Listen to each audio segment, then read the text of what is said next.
Ouais, salut, c'est Madiar. Je sais jamais où je dois regarder le petit. Oui, le pont, il est là. Oula, avec une coiffure un peu plus étonnante.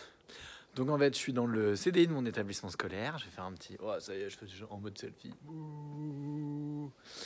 Voilà, du lycée où je travaille cette année. Pour vous montrer. Et là, c'est les vacances, il n'y a pas un chat. Pour vous montrer, avant de la vider, une petite expo qu'on a montée avec des lectures d'élèves. Voilà. Bon, là, il n'y a plus toutes les copies, mais on a mis des fiches de lecture, des petits mangas qui ont été appréciés. Donc, c'est moi qui ai mis Peleliu et le Hitler de Mizuki, qui est quand même une bonne tronche. Et en fait, l'idée était de montrer des objets. Donc, je vais repasser en affichage POV pour vous montrer ce qu'on avait mis. Donc, du coup, une petite poupée qui a été trouvée au puce par ma fille, au puce de vente pour 1 €. Hein. Ensuite, 2 estampes japonaises que moi j'adore. Voilà. Donc, elles viennent de l'atelier de Yoshiki, de Kobayashi Kyoshika. Kyoshika Kobayashi, donc, qui était un peintre d'estampes japonaises de la fin du 19e siècle, début du 18e. Celle-ci date de la guerre russo-japonaise. Et c'est vraiment les estampes originales. Vous voyez toujours en 3 impressions. Séparées et réunies voilà, pour un plan. Donc c'est toujours en 3 parties. Enfin, les grandes sont en 3 parties. Et du coup, elle est incroyable. Voilà. Donc, ça, ce sont des Cosaques pendant la guerre russo-japonaise. J'ai un copain qui fait un peu de japonais, qui avait vaguement traduit. Donc, bon, tout ça pour me dire que c'était une scène de bivouac au bord d'une rivière pendant la guerre russo-japonaise. Merci. Donc là, on les voit bien, les petits Cosaques russes. Et puis la deuxième, qui est ici, qui est magnifique, c'est toujours c'est la même série en fait, mais celle-là, elle est dans un style un peu plus archaïsant. Elle a des petites taches. Bon, bah tant pis.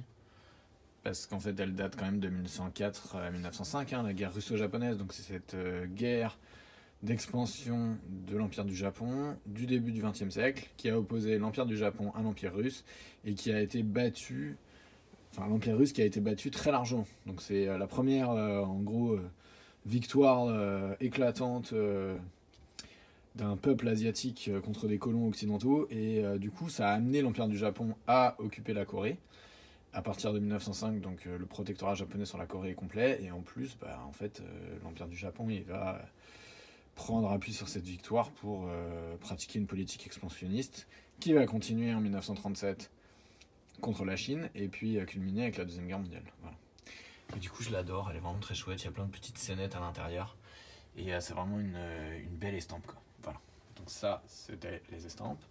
Ensuite, toujours du côté guerrier, ce sabre, c'est mon papa qui l'a trouvé il y a longtemps et qui me l'avait offert. Et en fait, c'est une vraie lame de katana du coup artisanale en fait, et pas très ancienne, je pense années 20, mais par contre ce qui est vraiment joli, c'est qu'elle est dans sa monture avec une poignée en peau de raie, Deuxième Guerre mondiale, et avec un fourreau. Je vais vous le montrer. Le fourreau il est en bois, c'est un fourreau en bois recouvert de cuir, et je n'ai aucun doute sur l'authenticité de cette lame que j'entretiens toujours avec amour. Et comme on le voit, il y a des petits dépôts de gras dessus, parce que chaque année je la nettoie. C'est aussi ça le militaria, c'est entretenir des lames. Voilà. D'ailleurs, il y a des lames de baïonnette qu'il faudrait que je refasse là. Il y en a. Bon, mon sabre japonais, je le vérifie régulièrement parce que je l'adore et que c'est un cadeau. C'est vrai que mes lames de baïonnette françaises, il va falloir que je refasse quelque chose parce que ça doit faire 2 ans que je les ai pas bidouillées, 3 ans. Et il faut que je vois quand même dans quel état elles sont et que je remette du gras si besoin. Voilà. Donc, regardez bien comment c'est fait. Ça, c'est la monture militaire traditionnelle. Et avec sa petite poignée en cuir, sa petite peau de raie. Bon, il manque des petits bouts. Là, par exemple, je pense qu'il y avait un petit minouki, là, une petite attache là-dessus qui n'y est plus. Mais bon, quand même, c'est un beau boulot. Pareil, là. Là, le fourreau, il a douillé. Hein. Donc, si on le sort... Ah, je vais avoir besoin de mes 2 mains. Voilà. Si on le sort, c'est vraiment donc un petit fourreau laqué. Il est vraiment chouette. Ouais. C'est vraiment sympa. Et il illustrait donc le boulot de Mizuki, Shigeru Mizuki, qu'on ne présentera pas, enfin qu'on va quand même présenter, grand auteur de manga japonais des années 60-70, l'auteur de Kitaro le Repoussant, ou encore de La Rue du Mystère, 33 Rue du Mystère, je crois que c'était le nom exact, mais aussi d'Opération Mort, de son autobiographie de jeune mangaka qui est génial. Enfin bon, bref, c'est vraiment un mec à lire. Voilà, donc ça c'est le sabre, hein. Il va repartir à la maison. Et puis de l'autre côté, encore des petits objets. Un Bouddha, je ne sais même pas si je voulais montrer dans les objets bizarres un peu mystérieux. Et donc je peux vous le remontrer là. Un Bouddha qui doit être du... Alors la statue doit pas être jeune, à mon avis plutôt 17-18e. Le coffret 19e. Et malheureusement, bon, on voit la dorure elle a été refaite un peu à l'arrache là, j'ai l'impression. Là il y a on voit clairement que ça prend pas la lumière de la même manière là que là. Et là par contre ça c'est un beau bois laqué et doré. Et en plus il est aux armes de la famille Honda, donc il vient d'une grande famille de daimyo japonais. Donc il vient du Japon féodal et je l'avais payé à l'époque, il me semble 50 €. Ouais, ce qui est pas cher. Mais je l'ai intercepté en fait. C'était dans un Emmaüs, direct au dépôt. En fait, le mec des bibelots allait le chercher et du coup, il me l'a revendu super cher, super vite, pardon, et pas trop cher. Voilà, parce que bon, 60 balles, pour lui, c'était pas un vieux truc et pof. Bon, bah, écoutez, ça arrive. Mais je sais pas exactement, et c'est vrai que ça vaudrait le coup de le faire estimer. J'ai jamais fait, mais il est joli. Et moi, je l'adore. Et vous voyez, bon, il a trouvé son occupation, enfin son utilité, puisque moi je le présente régulièrement en classe quand on travaille sur la religion avec les classes, les différentes religions et la tolérance. Et je le ramène. Et puis c'est pareil avec l'expo sur le Japon. Enfin bon, direct c'est un objet. Et alors mes collègues l'ont adoré. Donc du coup, bon, ok, c'était un peu rapidos. Il a un peu été acheté sur un malentendu, mais quand même, il sert à quelque chose, vraiment. Et puis à côté, la poupée qui a été donnée à ma fille par un monsieur qui travaillait dans le cinéma et qui est maintenant vendeur aux puces et qui du coup en fait l'avait eu en cadeau. Cette poupée en fait, je crois que je l'avais montrée, je sais plus, je crois pas, donc je vais vous refaire toute l'histoire.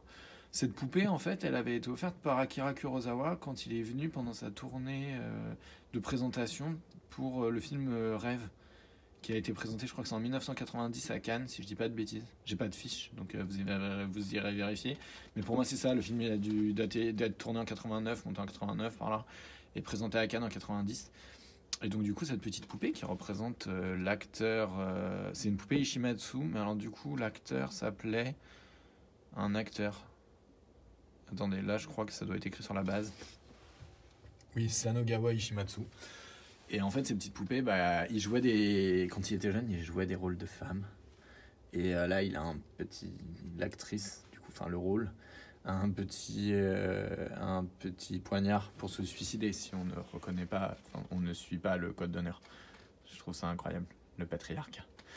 Du coup, non mais c'est atroce, genre dans le rôle féminin, dans le costume de Kabuki, il y a un petit poignard pour se suicider si l'honneur de la femme est bafoué, quoi. Un mec, quand son honneur est bafoué, il déchaîne les feux de l'enfer et il devient un ninja et il tue tout le monde. Et une femme, elle prend un couteau et elle se le plante dans le cœur. Enfin, après, un samouraï peut aussi se suicider, mais c'est vrai que c'est un peu étrange, ces trucs d'avoir d'ores et déjà le couteau prêt pour le suicide. Mais c'est vrai que oui, le seppuku est un truc aussi bien féminin que masculin, donc... Je suis pas obligé d'en faire forcément une lecture un peu féminine nazie. Voilà. Après, qu'est-ce qu'il y avait d'autre? Ah oui, un petit... Comment on appelle ça? Ouais, c'était Tokyo Ghoul qui avait été lu. Oui, voilà, et puis le petit... Ça c'est pareil, c'était un joli petit épouvantail japonais ancien. Voilà, en bambou. Qui est mignon, monté avec un petit clou d'argent. Ok, bah c'est tout. Ah, je vous ai pas montré la boîte de bonbons... On va finir là-dessus. La boîte de bonbons du Tombeau des Lucioles. Bon, ça vient du manga café, hein, mais elle était tellement mignonne. Voilà. Hop. Bah, bonne journée à tous. Je remonte ma trombine. Voilà, tout ça, ça a été réalisé par l'Histoire par l'objet. C'était le cas également de l'exposition sur la Première Guerre mondiale.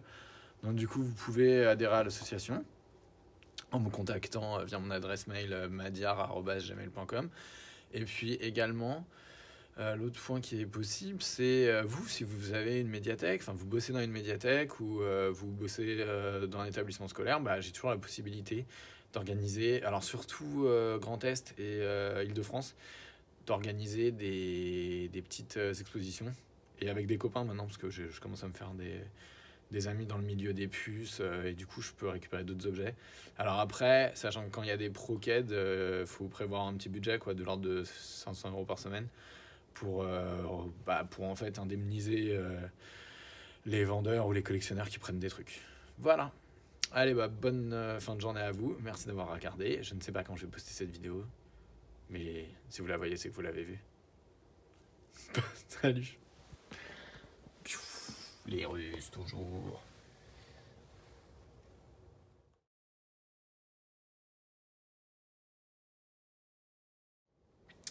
Allez, c'est vrai que j'ai la boîte. Et que la poupée, elle était encore emballée avec des journaux japonais d'époque, années 80. C'est trop mignon.